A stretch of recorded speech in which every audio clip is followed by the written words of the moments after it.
What's up, beautiful? Welcome back to my gorgeous channel, and for today's pretty gorgeous video is gagawa tayo ng DIY face mask. So, sobrang affordable na ito. Ewan ko na lang kung magreklamo pa kayo sa presyo ngayon. So, kung interesado kayo dito, then just keep on watching. And kung gusto mo sumama sa mundo ng mga nagmamaganda na pang ginagawa mo, mag-subscribe ka na. I-hit mo na rin yung bell button para ma-notify kapag may bagong upload. I-follow mo na rin ako sa mga social media accounts ko para magkwentuhan tayo sa buhay-buhay natin. And i-like mo naman itong video na ito kung nag-enjoy ka. And mag-comment ka na rin sa baba kung meron ka mga gustong ipagawa sa aking video, o kung meron ka mga suggestion and opinion sa aking channel, kung gusto mo magpa-shoutout. So, intro, pasok.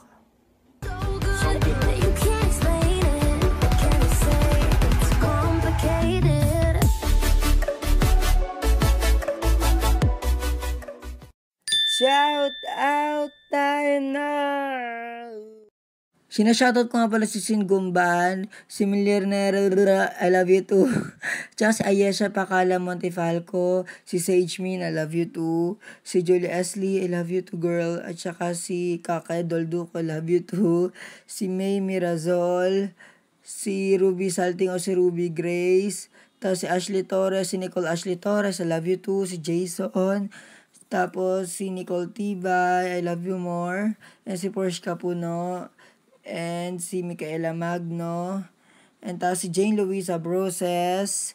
Tapos si Rachel Ken Galliano. Si Fiona Altea. At saka si May K o Vinnie May. At saka si Riza Rivera. So alam ko nagugulat kayo sa title natin kasi 2 pesos na face mask. Sobrang...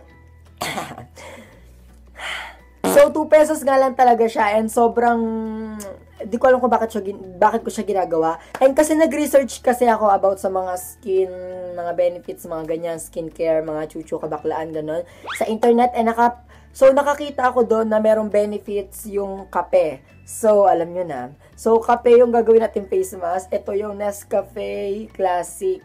2 pesos lang to. Ewan ko na lang kung magreklamo pa kayo sa 2 pesos, te. So, ito 2 pesos lang. And titingnan natin kung magiging gorgeous unicorn ba tayo pagtapos ng face mask na to. So, sa face mask, kailangan natin ng 2 ingredients. So, ang unang-una kape. So, ito yung Nescafe Classic nga. Huwag kang bibili ng 3-in-1, te. Ano tayo? Gusto mo lang gawin yung mukha mo? Siyempre, ito lang, yung parang classic lang. Yung kape lang talaga, yung walang asukal, tsaka creamer, ganon. So, next is tubig. Best, imposible yung wala kayong tubig sa bahay nyo. Kung nakatira kayo sa... Saan ba yun yung nawala ng tubig? Hindi ko alam. Di wow. So, ito yung kailangan lang natin. Ito lang. So, ito lang yung kailangan natin. So, ang gagawin natin is kukuha tayo ng ano ba tawag dito? Bowl. Kasi yung bowl sa inodoro yun tayo. Bowl. So, ito bowl. So, lagay lang tayo ng onte. And by the way, meron na ako nalagay. So, ayan, onti lagay natin. Onti na lang lagay natin. Ayan, ganito na yung mixture. Tapos, next, kuha ka ng brush ng ganito, yung parang foundation brush. Tapos, ito yung tubig mo. Inom lang ang tubig.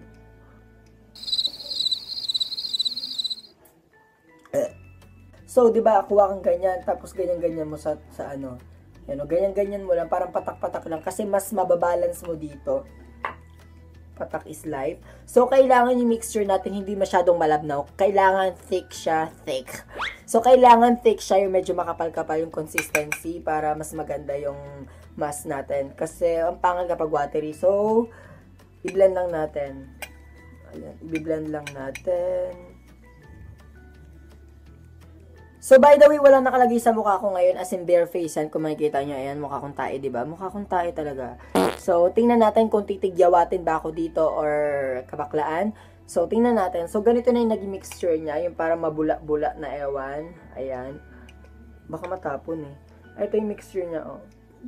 Yung hindi siya masyadong malabnaw, tapos hindi rin naman masyadong watery. Yung parang sakto lang.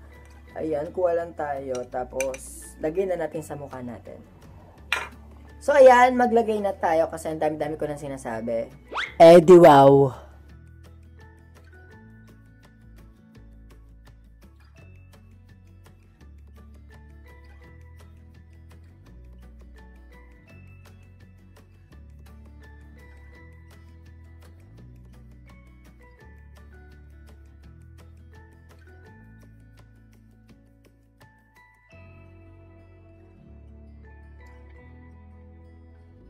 So, ayan, nakikita nyo, hindi makagalaw yung labi ko ng masyado kasi sobrang bigat niya. Sobrang, ayun, parang, oh my god, sobrang nakaka-tight talaga siya ng mukha. And mukha kong tae ngayon, no? Mukha kong kalabaw. So, ayan, siguro mga 2 minutes ko lang to pinatuyo and natuyo na rin siya agad. So, siguro mga 15 minutes ko to bago ko to tanggalin. And by the way, kung nagtataka kayo kung bakit ako mukhang tanga na ginawa ko tong video na to, kasi kung magre-research kayo, yung coffee daw o yung kape ay nakakapag-protect daw siya sa UV rays or yung harmful effects ng sun. So, maganda rin daw tong coffee na to as skincare. Kung mapapansin nyo, ang coffee ay lagi siyang ginagamit sa India daw, sa India. So, ang India kasi is mahilig sila sa mga home remedy. So, yung India is lagi nilang So, yung mga Indian, lagi sila nagko-coffee mask, ganon. And, ang coffee mask daw ay nakakapag-brighten ng mukha. So, nakakaputi siya o yung parang nababright niya talaga yung mukha mo, ganon. And, ang effect pa niya ay mukha kong tanga dito. Bakit nakabalik kong ganyan? Ang effect niya pa is napapa-smooth niya daw yung balat natin. Magmumukhang gentle and smooth. Gentle? Magiging smooth daw yung ating mukha pagtapos daw neto. And, ang claim pa ng coffee doon ay nakakapag daw siya ng circulation of blood. Para nakakaayos daw siya ng circulation of blood. So, kapag maganda yung circulation of blood, syempre hindi magiging dull yung face mo or yung parang mukhang patay, ganon. So, maganda rin daw to para ma-circulate yung blood natin. And, yun lang yung na-research ko. And, kung bakit ko rin to ginawa tong video na to dahil doon. So, ayun lang yung na-research ko. And, ayun lang, babalikan ko kay mamaya paghugas na to. Huy, walang keme. Huy, walang keme talaga. Totoo yung sinabi na Totoo nga yung sabi na may kulangot ako. Huy, walang masyadong keme talaga. Totoo na na-brighten up niya talaga yung mukha ko. Huy, totoo talaga. Alam niyo, nagkaroon kasi talaga ako ng idea about this face mask. Kasi, alam niyo yung pants na merong coffee bean chuchu, yung kay Enrique Hill.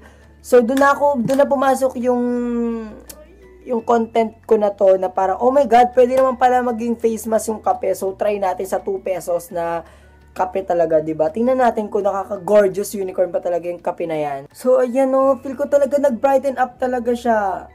Uy, walang keme talaga. Pero, hindi pa tayo natatapos dito kasi syempre, matutulog muna ako ngayon and titingnan natin bukas kung may tigyawat ako.